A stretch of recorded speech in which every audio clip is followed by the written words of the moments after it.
इस कहानी के पीछे को तर्क अगर आप समझ गए तो आपका मन काबू में हो सकता है।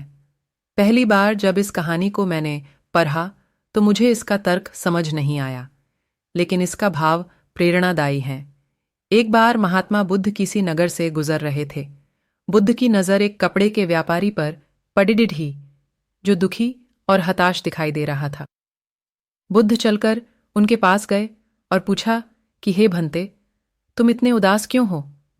अगर तुम मुझे अपनी चिंता का विषय बताओ तो मैं तुम्हारी कुछ मदद कर सकता हूं। कपड़े के व्यापारी ने बुद्ध को प्रणाम किया और उनको अंदर बुलाया। उस व्यापारी ने कहा कि जब से मेरी पत्नी की मृत्यु हुई है, तब से मेरे घर पर मेरे छोटे बेटे की देखभाल वाला कोई नहीं है, इसलिए मैं हमेशा इसको अपनी दुकान पर लेकर आ जाता हूं। लेकिन मेरी दुकान पर आने वाले हर ग्राहक की पगड़ी को उछाल कर फेंक देता है। कभी कभी उनका झोला उठाकर बाहर फेंक देता है।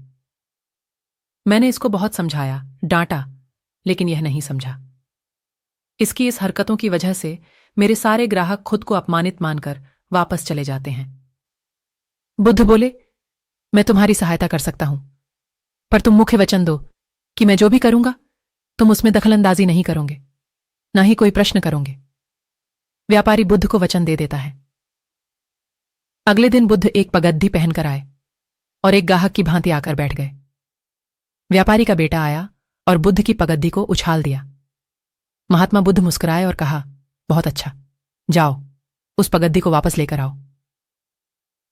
वह बच्चा दौड़ कर गया और पगड्डी लाकर बुद्ध को दे दी। अगले दिन बुद्ध एक कुल्हाड़ी और एक लकड़ी लेकर आए। उस लड्डे ने फिर से उस पगड्डी को उछाल दी। बुद्ध ने उस लड्डे को कुल्हाड़ी और लकड़ी दे दी और कहा, जाओ इस लकड़ी को काटो। व्यापारी को थोड़ा सा डर लग रहा था कि कहीं उसके लड्डे को चोट नहीं आ जाए, लेकिन उसको अपना वचन याद था।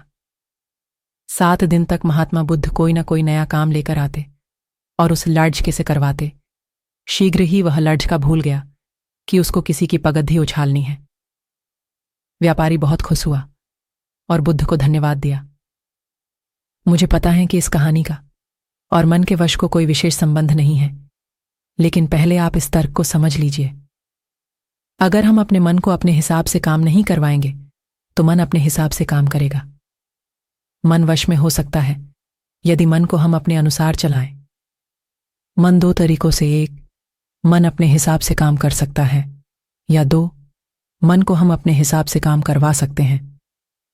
बुद्ध से मिलने से पहले उस लड़ीडीएचके का मन और दिमाग अपने हिसाब अनियंत्रित रूप से काम कर रहा था, लेकिन बुद्ध ने उस लड़ीडीएचके को अपने अनुसार काम करवाए, जिससे उसकी आदत ही बदल गई।